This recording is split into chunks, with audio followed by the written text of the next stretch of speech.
Well, SmackDown was decent. We're talking about a few things here on DA Wrestling, Canadian Wrestling YouTube guy. We're talking about some things I went on during the rest of the week. I mean, haven't done a show since Monday, but hey, that's all right. A lot of stuff happens. Sometimes you got to let things cool for a little bit, see what goes on. Some big things happen in the middle of the week. We're gonna talk about it here. We're gonna talk about some stuff that happened on SmackDown. Cody's new challenger. Kind of interesting how that happened. But this is Andrew from DA Wrestling, Canadian YouTube channel. Let's do this.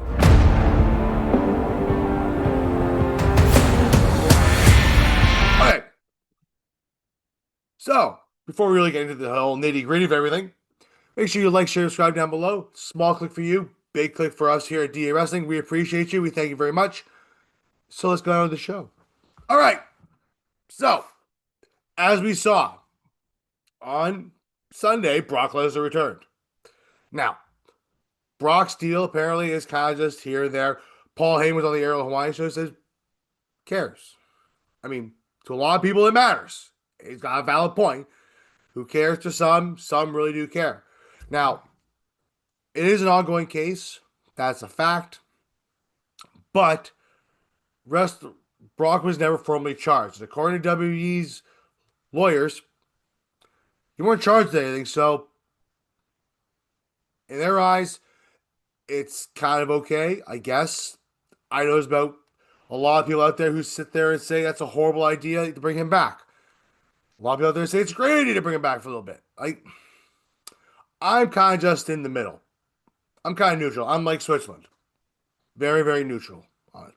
Right? I could really care less if Brock is there. I think Brock's done his time. I think Brock is great for what he was. I think it's done now. And I'm a Brock Lesnar fan for the most part through all this stuff. But, same time too, you kind of do want to see John Cena versus Brock Lesnar a little bit. Even just like maybe one more time, that's it. So I'm kind of just like there. Now, to me, it's just like, cool. Brock's back. It's awesome. Great to see. Obviously, like with everything going on there with that, it's just like, you know what? It's still going on there. Janelle Grant's lawyer did post the stuff, did release a statement. Yes, Lesnar is named in the whole thing too. Lesnar has repeatedly denied anything ever actually happened. The law report is saying a lot of things too, saying that never ever actually happened. Nothing ever really happened. Pictures were sent to him, yes. That's the one thing there. A lot of people say it never really happened. Brock say a lot of people never really happened, and from what I understand too, they never said it actually happened either. So, maybe they did. Maybe I just missed something. But hey, either way, Brock's back. But he's not going to be a Clash. Or at least not as we think. Because John Cena's got a new opponent for Clash Paris. Now, everybody here thought, including yours truly here, thought it'd be Brock Lesnar versus John Cena at Clash in Paris. Why not? No. We're getting Logan Paul, who came out and basically challenged John Cena on Friday night where they were in Montreal. Hence the colored, the Montreal Canadiens colored shirts. I mean, I'm in Toronto here, around here in the Ontario area. So, we're a Leaf nation here, and we got a lot of animosity with the Habs as far as hockey goes. Just saying. Respect the history of the Montreal Canadiens, 100%. But it's still Montreal, it's still a Leaf thing, and all that crap. But hey, John Cena was there. He expressed his love for being here, being in Canada, being in Montreal. Loves it. Logan Paul comes out. And flat out, John Cena challenges it for that night. Okay. Logan Paul doesn't accept. John Cena called him a dumbass. I mean, a lot of people called Logan Paul a dumbass. Let's be honest. But he's a hell of a good wrestler. But yeah. So we're getting John Cena versus Logan Paul at Clash in Paris. Maybe Brock will show up there and just F5 John again. But I almost feel like they're going to wait for San Diego now at this point. John Cena versus Brock Lesnar in San Diego at Survivor Series. Big arena show. Big stadium show. Sounds like it's probably going to be it there. But we'll have to wait and see and find out. Who knows at this point in time right now, but Brock did make an appearance. Now, they might just let this thing cool off for a little bit with Brock. Maybe bring him back in a little bit again. But right now, we haven't seen Brock since Sunday. Maybe we won't see him for a little bit anyway. So all you people out there who are losing themselves and getting all upset that Brock is back, he came back, did an appearance at Five John. Haven't seen him since. Haven't seen him since. Well, like I said, WWE's eyes, he was never formally charged. So take that however you want it. Seriously. All right. Cody Rhodes has a new challenger. It's Drew McIntyre. As Drew McIntyre claymored his head right into the, I guess, the bottom of the commentator stand, right through the wood. Yeah, it's a pretty hell of a card kick, right? It was during the match, the tag team match in Montreal of John Cena and Cody Rhodes versus Drew McIntyre and Logan Paul, right?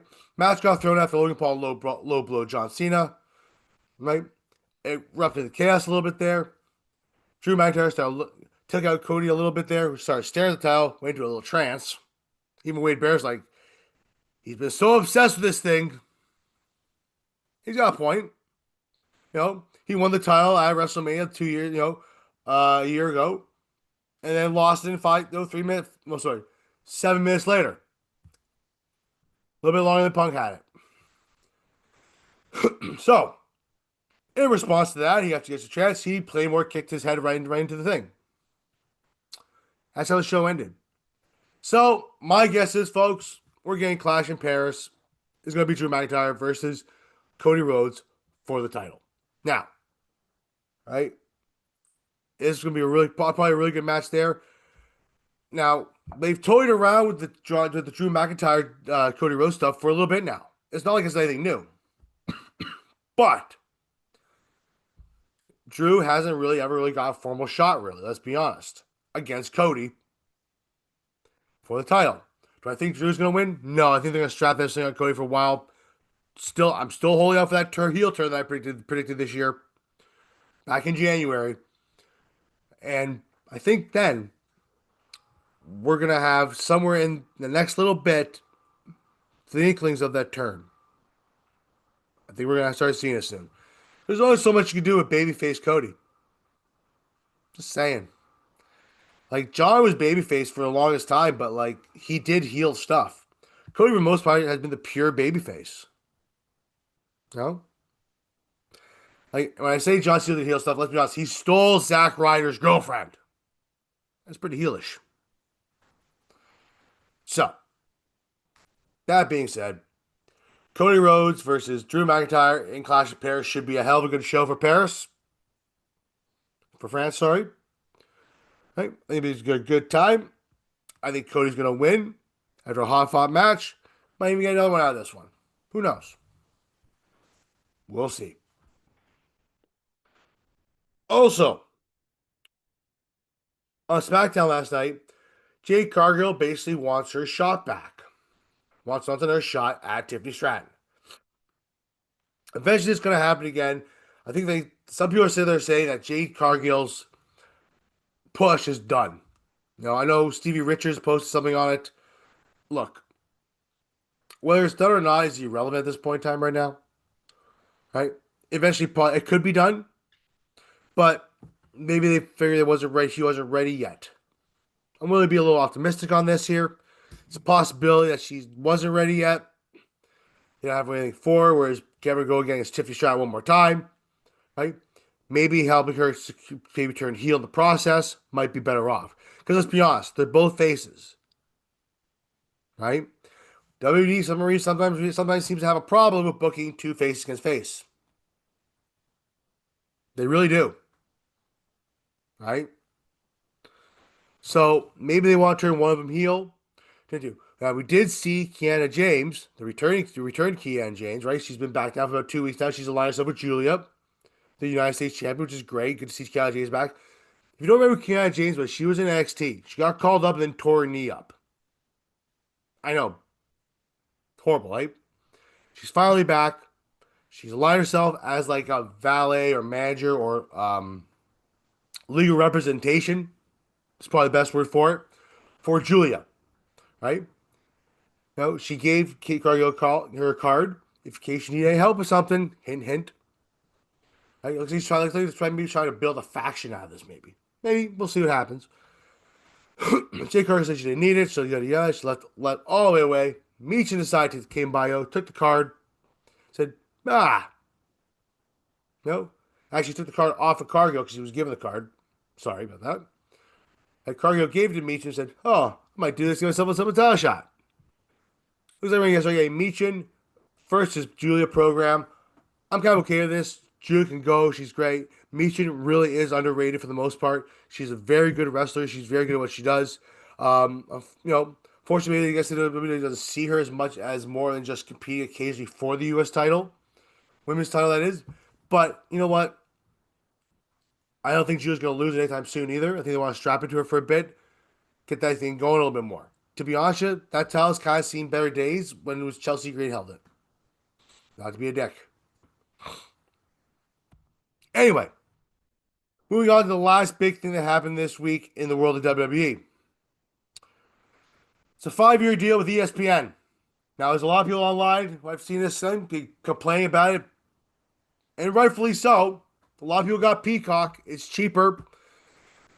Now, the platform doesn't start till next year.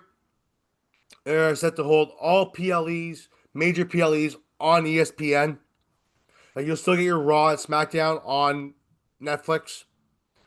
But major PLEs will be on ESPN. Now, that being said, it's a US-based deal.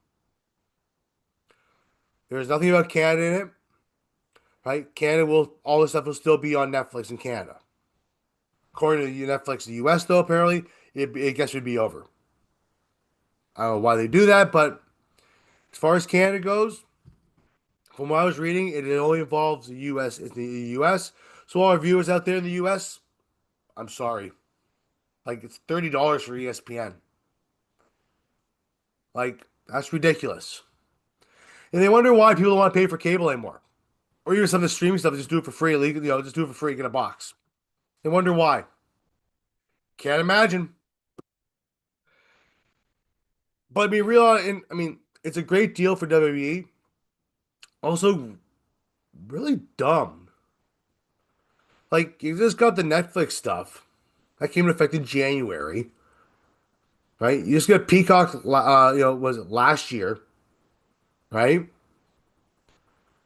And now, I guess the Peacock deal wasn't very long. I'm assuming it wasn't very long. Now it's moving on to ESPN.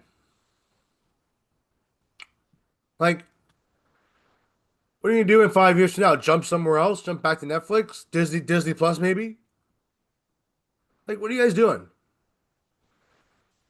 It was better when they signed these long-term deals with, like, USA Network and stuff like that and actually just stayed on USA Network for, like, decades.